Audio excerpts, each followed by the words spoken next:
Hello and welcome back to Bob Lab. After a while, I'm Nate here with Jason. Yes, sir. So, Nate, it's been about a month and a half since our last episode, me and you. It's been like a good 2 weeks since the last episode, period. And obviously in that last month and a half, quite a bit has changed. And, the Red Sox are definitely in a much different position now than they were then. And kind of are in a much different position even on July 6th when the last episode on Ball Blah was made. Yeah, we went to thinking, but I'm just saying by the time of our last episode, we went from thinking, God dang, get ready to sell. Now, I don't know how many games out of the wild card. It's not that many games back, but we have a solid record above 500. I think doing the math, it's 7 games above 500? Yeah. And in my opinion, no reason to blow it up and sell pieces like Justin Turner anymore or Kenley Jansen. And I think this team is worth investing in. And I think we're going to dive deep into this in a moment. But basically this episode is going to be us recapping a little bit of the team since then, and then our thoughts on what the Sox should do on the trade deadline. Trade deadline is on August 1st, and already some action happening, Nate, right? Well, it's official. Alex Cora will no longer need an intervention. Kike Hernandez has been traded to the Los Angeles Dodgers for 2 kind of solid pitching prospects. I mean, we got a AAA arm and a guy that has I think, pitched around 10 innings in the major leagues and will probably get more reps in now. So, yeah, I mean, we're kind of really in desperate need for pitching, especially on the starting end, since the bullpen games are really piling up lately. Do we know if at least one of those guys are starters, or are they both listed as relievers? I heard they're relievers, but the relievers are named. Let's see, I'm going on it right now. Nick Robertson and Justin Hagenman. But I think the big part about that, Nate, is we got pitching prospects. Yeah. I think getting 2 human beings for how bad Kike Hernandez has been for the team this year, he had negative WAR. Right? Yeah, I mean, getting 2 human beings for him and sending $2.5 million, saving some room before we hit the first threshold on the luxury tax. I'll take it. And like I was saying to you before, Nate, I think Kike Hernandez was he was not benefiting this team. He was actually hurting this team, and I think getting rid of him makes it so. You're a much better team because Cora doesn't have to say, okay, Kike Hernandez is going to be playing shortstop today. Yu Chang is going to be the guy till Trevor Story makes his return in a few weeks. Which I'll take considering his glove. I mean, his hitting. I mean, he can hit a home run on occasion, but he's still hitting 170. But at this point, with what we were seeing from Hernandez, I'll take a good glove because he has a pretty good glove. I think. And I think it was Chad Jennings reported, but a reason why the Dodgers wanted Kike Hernandez back. One, obviously, they have one of the worst infield situations because Mookie's been playing a bunch of second base for them, really? And occasionally shortstop. Wow, I didn't know that. Yeah, I mean, I think he's gonna win utility Gold Glove. That's how good that's how much he's played second base. I think he has. I mean, obviously it's still July. It feels like August, but yeah, it's almost August. It's almost August. But point being, now you move Mookie Betts to the outfield and then get Kike Hernandez to play second base. But I think the main reason is they found a flaw in Kike Hernandez's swing and they think they could fix it, which I'll take because. I'll take someone. I'll get 2 minor league pitchers for how Kike Hernandez was performing this season for the Red Sox. Yeah, and considering that it seems that we weren't able to find much of figure out that flaw in his swing, considering that he was just kind of bad offensively all year. I mean, I think the announcers on the Red Sox broadcast were saying that he was getting it around a little bit, but obviously not enough. And I wasn't really seeing it. So, I love that trade. I love what we got for him. I think we got rid of someone who was literally hurting the team more than helping the team. And I think another thing, this is another thing I heard just watching the Red Sox broadcast. I think it was on the pregame show from Tom Caron saying that it really shows that Jarren Duran is going to be a full-time starter. It doesn't really make things too crowded. This guy, Jarren Duran's been incredible. He's just the redemption for him is off the charts. But it was still annoying how like he was getting benched more often than not, and as Jeremy the overweight underdog would say, abdominal strain. But but anyway, but yeah, like I don't think I think that's no longer the case now. I think he's a full-time player. I feel like he's gonna be like playing center field consistently. I think that showed in the lineup last night. So yeah, I mean that's another thing that I really like about the Hernandez trade. Like Jarren Duran is a full-time player now. I really think that. I think he's solidified himself in this long-term sustainability model that Bloom is supposedly trying to make. I want to see. I'm not convinced that Bloom is the guy to do it, but the point is simply, if you're gonna have long-term sustainability, I want Jarren Duran in it. Oh yeah, and in terms of the other guy, Alex Verdugo, who's finally making his return to the lineup today. Yeah, I mean, what was he out of the lineup for? 2 days, 3 days? He was out in the last game of the Mets series, and he was out for the first game. Was it for not looking hitterish? Because it didn't really seem like there was any injury. Remember back in I think early July, a couple of years ago, when Benintendi was really struggling. I think this was 2019. He was benched for a couple games, and the literal reason that Cora said was that he was not looking hitterish. I mean, I feel like we're getting into that territory because Alex Verdugo, man, I really wanted to think this was the year where he stepped up his game, and it kind of looked like that. We thought he was snubbed from the All-Star game. I mean, he was. I'll give him that. He was. Okay, he was, yeah, especially at the time, but I mean, and he had been playing good defense, but now it's just offensively, I feel like he's just falling back into what we've seen from him the past couple of years, sadly. He's down to, I think, the 270s.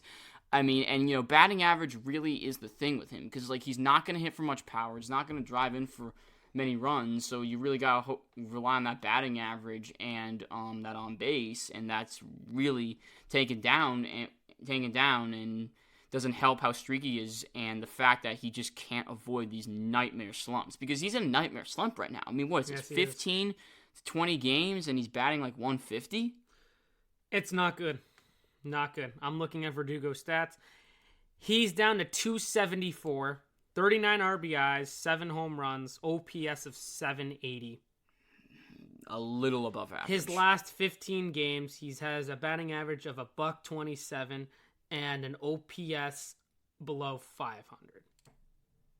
Wait, sorry, can you repeat that? OPS below 500. In his last 17 games? In his last 15 games. 15 games. Oh, yeah, that's terrible. That's nightmarish. In his last 30 games, 246 batting average. He has an on-base of 313. Not good for his standards. But his slugging, holy cow, 398. That's bad. What is that? That's an OPS. I would say it's an OPS below 700, wouldn't it be? No, it's 700. Right at 700. No, not right at 700. It's, 714. It's not kind of. great. I mean, average. At average at best. And, might hurt him a bit considering he plays at Fenway Park, and Fenway Park's definitely a hitter-friendly ballpark, especially. But he was doing it before. He was hitting before, right? We can't excuse the fact that he was okay before. But I feel like he's regressed back to old. And again, because of these whole nightmare slumps. Because he did a similar thing last year. Got off super hot, and then for a month and a half, I mean, it felt like he couldn't hit water if he jumped out of a boat. And I think he dropped to the 220s. So it's just I feel like just a little too inconsistent, a little too really hot, and then just all of a sudden the bottom falls out. And I feel like with that being the case, I listen to offers for him. Absolutely. And I think if you don't trade him I don't know if you can trade him at the deadline, just because if you're going to trade Duvall and Verdugo? You kind of who you get back, you're kind of just giving away your outfield. So I don't know about the deadline, but in the offseason. I absolutely. That's my next hot take. The Red Sox have to trade Alex Verdugo in the offseason because I don't.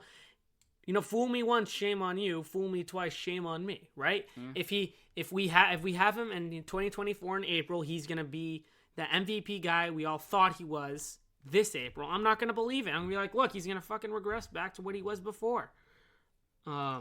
Yeah, it's just he's just too inconsistent, and just the bottom is just too dreadful, really for him. It just because, again, like, he can get into these funks of 15 to 20 games, which is a pretty good amount of games where he's hitting like 150. 15, I mean, like, the last 15 games, he has an OPS below 500. I mean, that is... I don't even want to... I mean, that's... I don't know. I don't even want to know what that OPS plus is. It's probably like 40. I don't know. It's not good. It's bad. It's very bad. But, anyway, I feel like we should sort of kind of recap, like, the schedule since our last episode, which was the last episode of Ball Blab, which was on July 6th. Which was recorded on July 6th, took place after the July 5th win. And, you know, at that time, like, it was a little after our big stream where it really seemed like, you know, it felt like the season was over after, like, losing 5 in a row and, like, a really, really brutal loss to the Marlins. But, you know, the Red Sox being the Red Sox, you know, they probably won 4 or 5 after that, but we'd think, oh boy, like, knowing this team, like, they'll drop the next 3, but no, they do not. They won the 3rd game in absolutely crazy fashion. I remember watching that game. I think that I was at that game. That 7th inning would never end. It was incredible. In the bottom of the 7th inning of that game, I think they had to have been down like 5-3 or something. I think they were down 5-4, actually. That was the longest inning I've ever witnessed. Yeah, they were down anyway. And they scored 6 runs in the most absurd fashion ever. Like, everything was getting through. Like, the Rangers couldn't make a play to save their lives. And it wasn't even that their defense was that bad. Like, everything was just, like, literally falling in the perfect spot. It was unbelievable. And then, you know, what do you know? The Red Sox play up to competition and take 2 out of 3 against a very good Rangers team. But they keep it going, actually, against a terrible Oakland A's team and sweep them. So they end the first half on a 5-game winning streak. Mm-hmm. Sorry, So I'll be honest, I was away for the Oakland series, and that was right before the All-Star break, right? Yeah. And you had this sense of momentum, and you're like, okay, you know, this team is starting to get momentum. Maybe there's something building off of it. Because we were saying at the All-Star break, oh my gosh, you know, people were saying this is the best they felt about this team all year. And I kind of had that feeling. I wouldn't say a victim, but I kind of was like, okay, there's a lot of hope. But okay, after they've been kind of around. They've been 6-4 since then, which is good. But honestly, considering the schedule, not as good as I think they should be. I feel like easily the big elephant in the room is this 3-game losing streak where they won the first game against the A's but lost the next 2. That's just unacceptable. They really, like, this is that they gotta get it together with bad teams. I mean, now they've lost 2 out of 3 to the Rockies. They've gotten swept by the Pirates and Cardinals. Like, it is impressive that they are able to play up, but, like, no way that's sustainable. All right, that's hard to do. Like, you know, I feel like they're gonna come down to earth. I wouldn't be surprised if they lose the game tonight against the Braves. So, like, this has got to change. Like, this is concerning. This is really concerning. To me. I think the 2 losses in Oakland were very, very aggravating. Especially losses. The third game. Like, the third game, oh my God. It seemed like the A's, it seemed like they were doing everything in their power to give the Red Sox the game. But, like, you know, the Red Sox were down a lot early, but then they sort of battled back to make it close. But at the end, the offense just shut off for the last 3 innings, and they lose 6-5. And, like, in a game where the A's made 4 errors. Yeah, if the other team makes 4 errors, you should win the game. Oh my God, yes. Yeah, I mean, 3 errors, you probably 3 is like okay. 4 absolutely you should win. Yeah. 4 means you have sloppy defense. And also, like, they were also, like, just making dumb decisions, too. I was listening on the radio where, like, where a guy, I think, like, the pitcher tried to pick off at first, but then the throw went by him. Twice! What do you mean? It happened 2 times. I watched a little of the game. So wait a minute. Throws to first, goes by him, runner gets to second, then throws to second, goes by him, and he goes to third. I thought it was, like, throws to third, and, like, Duvall, who I think was on first, went from first to third on It was that a play. pick off the first I remember Duvall. It got past it. But you know how Oakland's foul territory is so huge? Oh, yeah, it's on the insane. first base side? It went to the bullpen, and Duvall was able to go to third. Oh, yeah. It was wild. Yeah, it was nuts. I think the same thing happened with Yoshida. Okay, I think it's coming back to me. But yeah, like, I mean that's a problem. Like the 6-4 is decent, but when you have 3 games against the A's, considering that they took 2 out of 3 against the Mets and the Cubs, all right, that's a bit better. They're playing a little better against the National League, especially at home. But like this series against the A's is really frustrating. Mm-hmm. And I think you're in a little bit of a different situation if you sweep the Oakland A's, because if you sweep the Oakland A's, ever since you come back from coming back from the All-Star break, the Red Sox are 1, 2, 3. They're 7-3 5, if they 6, won 7, one game against the A's, and I think there's a huge difference between 6-4 in your last 10 games and 7-3. Mm-hmm. Yeah, that is actually a big difference. Yeah, I think this game tonight, like we are recording this on July 26th at like 3:30, so well before this game tonight. This is a big game. I really think this is a big one. Yeah, and I said before the Mets game, I said which we went to, by the way. Game, yeah, great time. We had a great time. Yeah, the third game of the Mets series, I said this is a must-win. You have to win this game, and they did. Okay, so maybe just maybe they'll do it tonight. We do have Bayo, who's our boy. I could also seeing him pitching 8 innings and no-hitting like the Marlins and getting the loss. I can't believe Bayo got the loss. That's why losses don't matter. Has his run support been bad this year? Like, do we have any idea what's? I don't think it has. Derek been. McGuire would know, but I'll look it up. We better. Yeah, where's Derek? Where's D-Mag when you need him? Where's stats when you need him? Yeah. But let's talk about trade deadline stuff for a second. Well, first, I feel like we should first touch on some of the players that have really stepped up. I think, obviously, Jarren Duran, but, like, I think Tristan Casas. Yes. Tristan Casas. He's a different guy. I mean, he's up to the high 240s, so, like, by this league standard, that's an average hitter. I think D-Mag was also saying that the average in the league right now is 248. So, I mean, his batting average is right in the middle, right around league average, and like everything else is really coming together. He's starting to hit more home runs. He's still got that great eye, but like I think this is something Lou Merloni said on the broadcast last night. He's not just fouling off or swinging and missing at pitches to hit. He's really getting good contact on it. He's much less selective, much less deliberate, and it's really just great to see. Because like although our middle infield's been shaky this whole year, the corner infield, it's starting to round out a little. So yeah, like. It's really great to see Tristan Casas. I mean, he's truly legitimately been playing much better baseball as recently. I mean, it's as simple as the average in OPS at this point.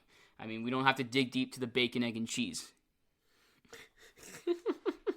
No, exactly.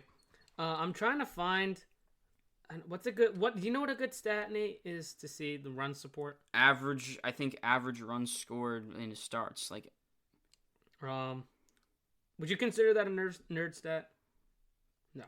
I mean, I guess, but like it's nothing too complicated. It's not. I mean, to calculate, I don't think it's something that complicated. It's just like the amount.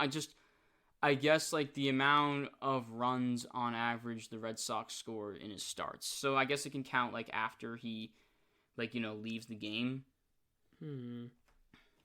So just look at the game. I mean, it's really as simple, I think, as just looking at the games where he started and just seeing how many runs the Red Sox scored in that game. Yeah, I'm on Fangraphs right now. I want to see game log, major leagues. Let's see. I can't offense. Can I see how the offense is done? I don't know. Okay, whatever. I don't want to do that right now. But, anyways, yeah. Tristan Casas, I'm not sold on him anymore. I think I see the talent, because at the end of the day, what are you going to get out of a good Tristan Casas? You're going to get a 255 player, 260. Yeah, I think at best. Mm-hmm.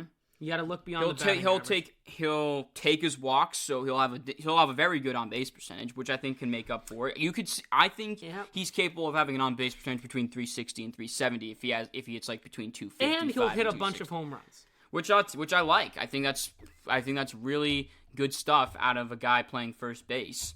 So yeah, I mean, like he's really starting to show that potential. It kind of really goes to show that I think he was rushed just a little bit, because the only time where he was truly terrible was the first month, where he was hitting like 150. Since then, like, in May he was like all right, but he it was wasn't better, but still like disappointing. He was, all right, but not great. And then, like, June, he picked it up a bit. And now in July, he's really playing well. But, yeah, I feel like if he was called up just a little bit later, like, his start wouldn't be as dreadful. And I feel like, his overall numbers would be even better. You know what pisses me off? What? People on Twitter are like, you have to apologize for Tristan Casas and his... You have to say, you have to apologize for making fun of how bad he was. I'm like, why? Why? He was clearly... not ready. Oh, yeah. I think he was called up too early. I don't think he should have started the season on the team. I think he should have maybe spent at least the first 3 weeks in like AAA or something to see, how he's doing, and maybe call him up if he was doing well. That's I feel like getting those AAA reps in is very important. So, yeah, but like that's no longer the case. I really think I could see maybe. I feel like this second half for Casas could possibly be like, in the same sort of stratosphere as Bobby Dahlbeck's 2021 second half. Remember that? I do. I could see that happening. I could really see the home runs getting there and getting on base. So we shall see. That's a good way of putting it. Like the same stratosphere. That is a great way of putting it. But I just don't want him to stay at that stupid level of like Bobby Dahlbeck. Like, okay, he's got to build on it. He's like got to next build season, on it. Yes. He's got to build on it. So anyway, Tristan Casas, I mean, Yoshida's continued to do his thing. It's not like, he's sort of really, it's not like he's been doing this for a while. It's not like, he's somehow like, gone to a different level, since the last time we made an episode. So he's been great. I thought there was another player I wanted to, I guess Connor Wong, I mean, I guess maybe getting another catcher helped. I mean, it seems that, like, when he was really doing the full-time job and, like, catching, I think, 10 to 15 games in a row, that's where he's struggling. But now it seems that with Alfaro in the mix and him not having this big of a workload, he seems to be hitting. So I guess that sort of solves the problem. Yeah, exactly. Any other players? Paxton's been great. I mean, Crawford. I guess we can touch on... and also, since the last time I was on an episode, Bayo hadn't really gotten onto his huge stretch of like just incredible starts. So yeah, like Bayo, I love Bayo. He's great.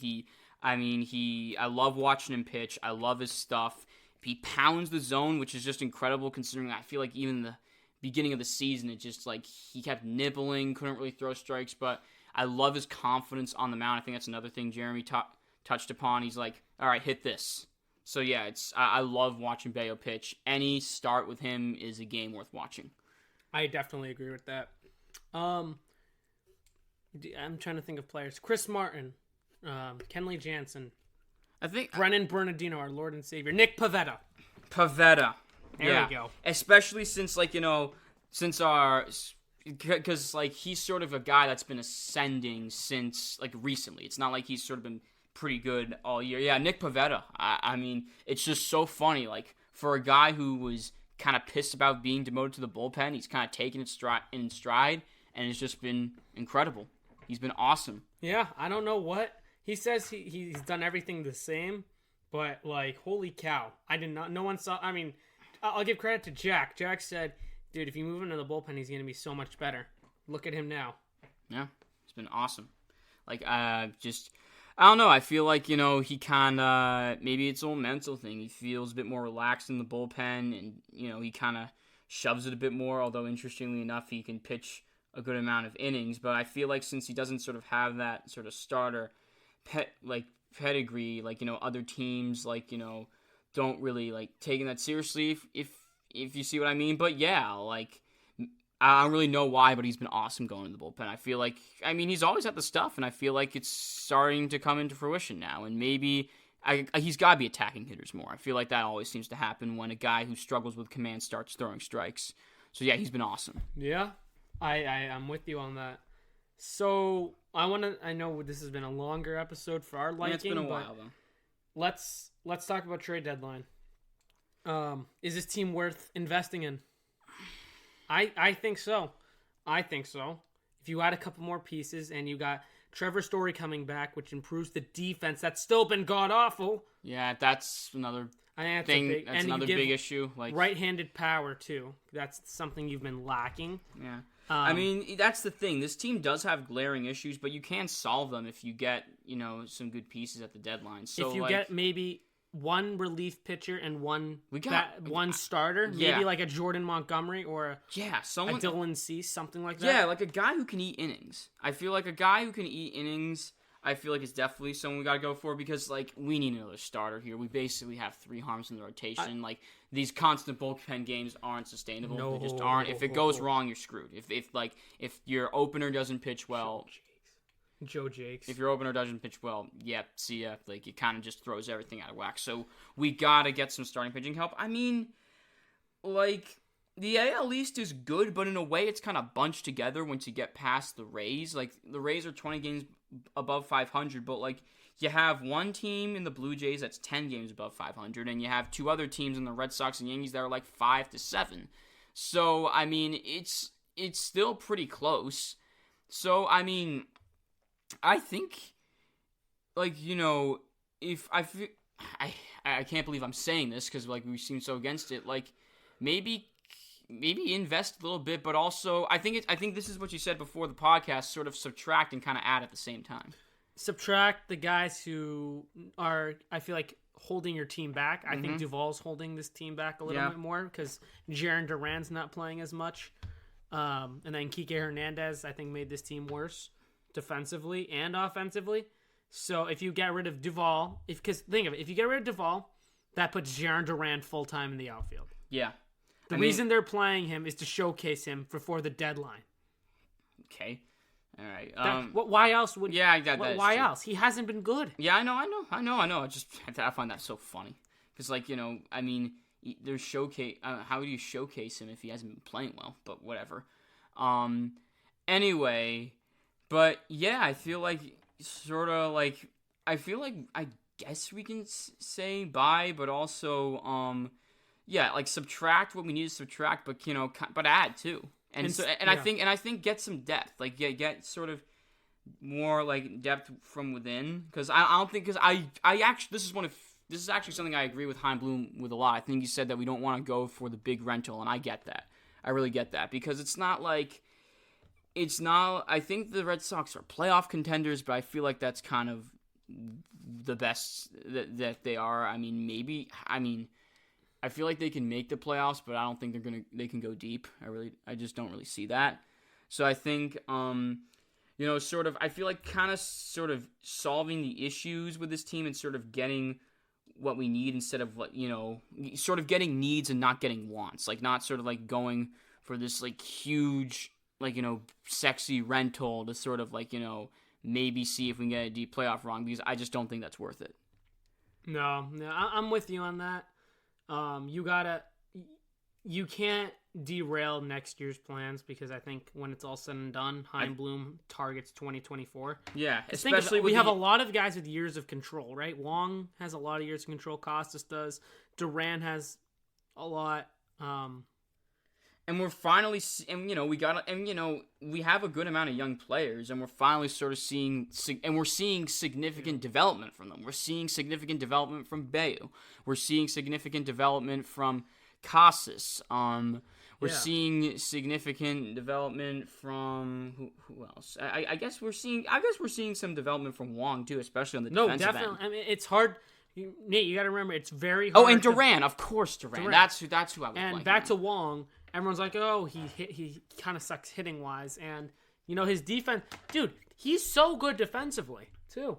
He needs to get better at framing, but yes, framing. I think framing is definitely fixable, but I was saying, arm, it's hard. The arm is the most important part of a catcher's defense, especially now with the pitch clock and how it's basically your catcher's arm that can really keep runners from running rampant all over you. So yeah it's hard to find a good all-around catcher. But I will say, what's frustrating with Wong.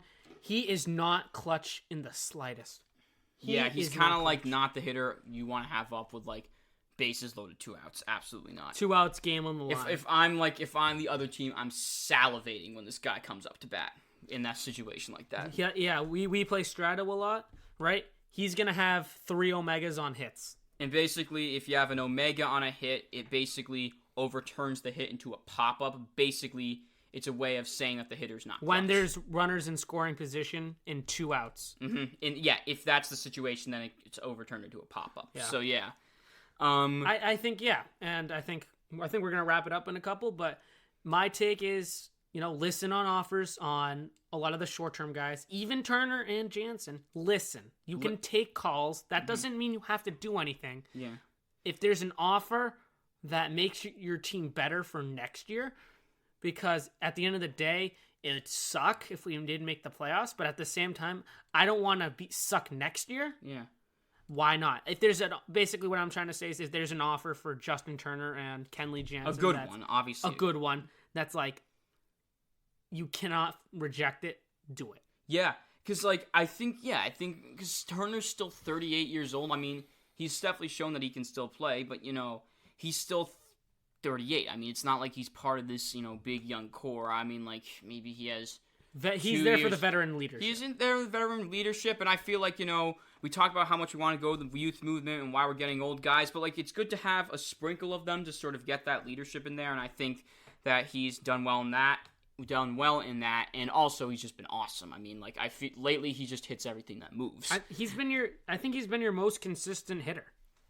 Really? I mean, it's not like he was ever that bad to begin with. So, exactly. Yeah, I feel like I guess the focus should be next year. So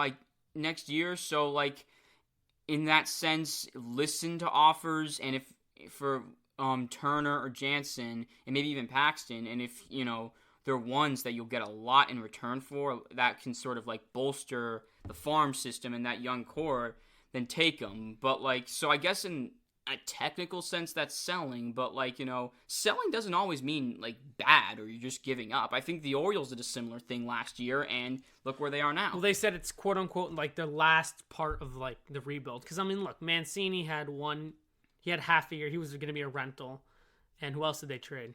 What's his name? I think they traded Jorge Lopez. Yeah, a really good closer for them last year. So yeah, I feel focus. So for the Red Sox, Which the focus is next year. I guess technically sell if you really get a good offer, because I feel like the young core is the focus. But if you don't, then keep guys like Turner and Paxton around, because they've really been helping this team, and obviously get rid of the guys who have been hurting this team. Yeah, and try and sort of shore out the glaring issues and the things in need, like starting pitching and especially the defense. Mm-hmm. Yeah, and I think we're off to a good start with that by trading Kike Hernandez. Yeah, and getting a good return for him. Getting 2 human beings for Kike Hernandez, but yeah, this will be our last recorded episode until the trade deadline is over. I think tune into our live show the day before on July 31st.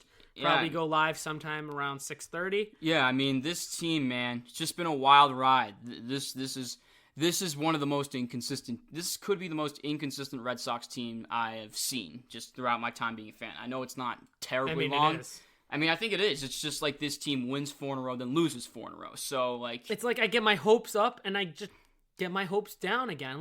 Literally coming out of the All-Star game, I'm like, dude, this team is going to be competitive. Win, then we lose the Oakland series, then I'm like, oh yeah, we're fucking terrible again. But then we're good again. And they could sweep the Braves tonight. And you know what? I actually want to make a quick prediction for tonight's game. I feel like what would sort of be the sensible prediction would be that Brian Bayo, maybe he starts a tiny mini funk after getting hit by the A's, and considering how hard he got hit by the A's, maybe he continues against the Braves, who are the best offense in baseball, and he struggles a bit, and the Red Sox lose. That would kind of make sense if, to predict, and, we're conservative with your predictions. But since the Red Sox have made no sense this year as a team, I think Bayo is going to absolutely shove, and he's going to pitch 7 brilliant innings and give up no more than 1 run, give up no more than 3 hits, walk no more than 1 batter, and the Red Sox win it 3-1. Mm-hmm. But I want to address Bayo. The Oakland game, you know what? I get it, because you're not always going to bring your best stuff to the mound, no matter how good of a pitcher you are. And no matter how bad of a team is. And yeah, no matter. So unless, even if Bayo struggles, I'm going to be like, okay, 2 bad starts, maybe he needs to make an adjustment. So I'm not worried about the Oakland game. I think he's He's shown us he can be really good. But yeah, I mean, my prediction, who they got, Spencer Strider. Strider's one of the best pitchers in the game right now. I think they'll get, I don't know, I just feel like Bayo's just going to be lights out and the Red Sox will get just enough to win. That's what I think. Like, I mean, like, you would think, like, it's a really good offense. He struggled against a bad offense, maybe, and the Braves are a really good team, and the Red Sox have struggled against the National League at home. So maybe they'll split, but, that would kind of make sense to think, but the Red Sox have made no sense this year, really. Yeah. I think that's a wrap. Go Sox. Go Sox.